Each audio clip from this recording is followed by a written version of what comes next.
brace yourselves. We're on the brink of a recession. I lost. The stock market has been so bad. The crypto market has been so bad.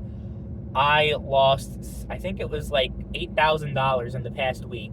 Just fucking gone. Well, not gone because I haven't sold it, but it's crazy because I was up 10%. My portfolio was up 10% last week, and now it's down 25.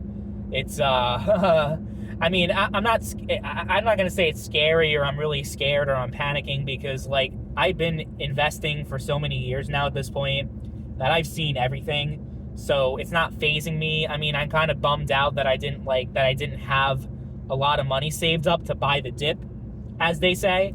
I'm like all tapped out right now, so that's like the one thing that I'm kind of bummed out about. But it's not like I was gonna sell all my shit last week and that was gonna be life changing compared to what it's down to right now, if that makes any sense.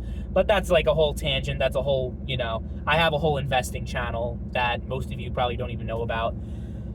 But in the context of politics and the election, I think it's very interesting. I mean, a recession is not officially going to be declared because the way it happens is that if you have 2 quarters in a row that are bad, like, that show negative indicators for the economy, whether we're talking about unemployment or the market or like a whole bunch of different factors put together.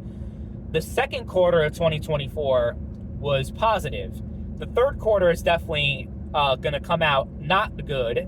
And the fourth quarter is more likely also not going to be good. So I think by the end of the year, they are going to officially declare a recession, which a lot of people are like, well, because a recession is not officially going to be declared before the election, the Harris campaign is fine. They have nothing to worry about. But I think, that is a foolish notion because despite everything that, and it is a very close election, and Harris right now seems to be the narrow favorite, but we'll see because 3 months, who knows what's going to happen.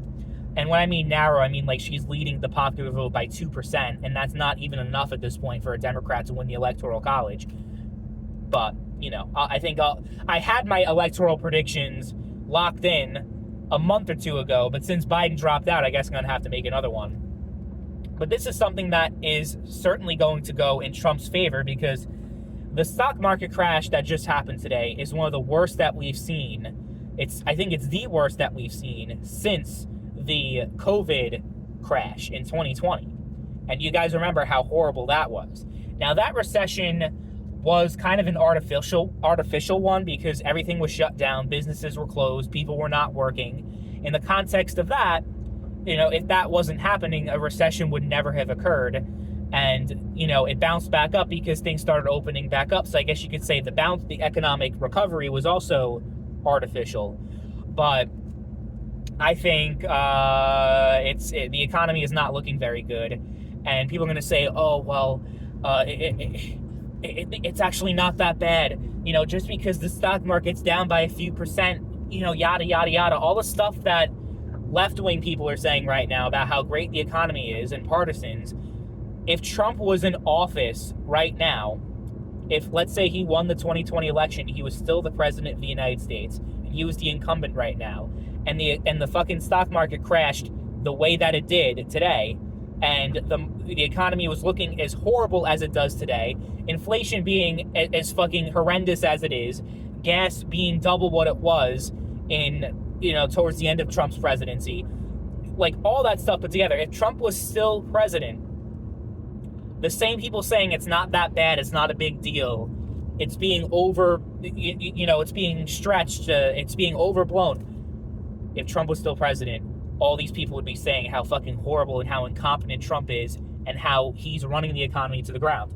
So you can't take anything these people fucking say seriously. You really can't. And then if Trump gets in, let's say hypothetically he wins the current election, he wins the 2024 election, and the economy, is in recession as he is sworn into office, they're instantly going to blame the economy on Donald Trump, even though it's a direct effect over all the policies and everything that's been going on over the past 4 years that Trump had no part of. So there's that. I hate it because you can't have an actual discussion on the economy on that kind of, it's complicated. Economics is really one of the harder subjects to really try to break down because it's so multifaceted. But if we're talking like politically speaking, the president is always blamed for the economy. Does the president always deserve all the blame for the economy? No, but the point that I'm trying to make is that they're gonna blame. If you're a Democrat, you're gonna blame Republicans no matter what. If you're a Republican, you're gonna blame Democrats no matter what, and that's just how it is. But I think a lot of the surplus, a lot of the trillions of dollars in spending that really are going nowhere, that both parties are responsible for, by the way, is contributing heavily to inflation, and inflation is contributing heavily to people struggling to survive and make ends meet. And the market, things are finally starting to hit the markets, because people have been struggling for a long time. They really have. And now it's finally starting to settle in that shit is about to hit the fan, and people are going to their lives are going to be destroyed. There are a lot of people that still have not recovered from 2008, the 2008 recession. That they're still their entire economy, in their area, was destroyed. Their industry, their job. I'm going to tell a personal story. My father lost his job, and he was never the same man after that. He just, lost the will to keep going, and it was really a sad thing to see him deteriorate. So I'm scared. I don't know what the future holds. I really, it's not like things are great right now as they are. So the potential of them even getting worse is not a pleasant thought. And that's just beyond politics at that point, about Democrat, Republican. But yeah, since this is a political channel, do I think that this is going to help Trump? All this bad news, as far as the election goes, I think it will, because, even after all this, the negativity that Trump has and how he's a polarizing figure, despite all of that, he is still way more trusted on the economy by such a huge margin compared to Biden, compared to Kamala Harris, that I think, bad economic news is good news for Donald Trump. As much as it fucks over the rest of us, that's just how it's going to be.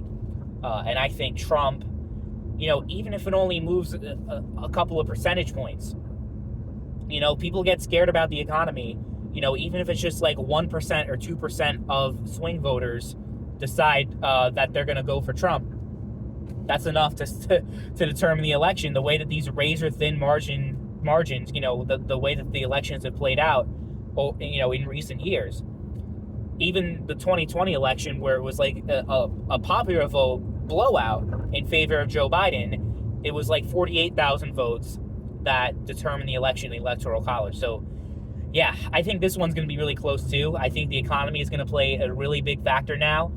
Immigration seemed to be one of the top issues, and abortion should have been the top issue during most of this election cycle. But Biden, since he couldn't form a coherent sentence, that didn't happen. So we'll see if Harris is able to, galvanize voters on that issue, since she is a woman and, all that kind of shit. And she can, even though I don't like the sentences that she says, and she's, not the best candidate, she can formulate a sentence a lot better than Joe Biden. That automatically makes her more likely to win, just because she doesn't have dementia.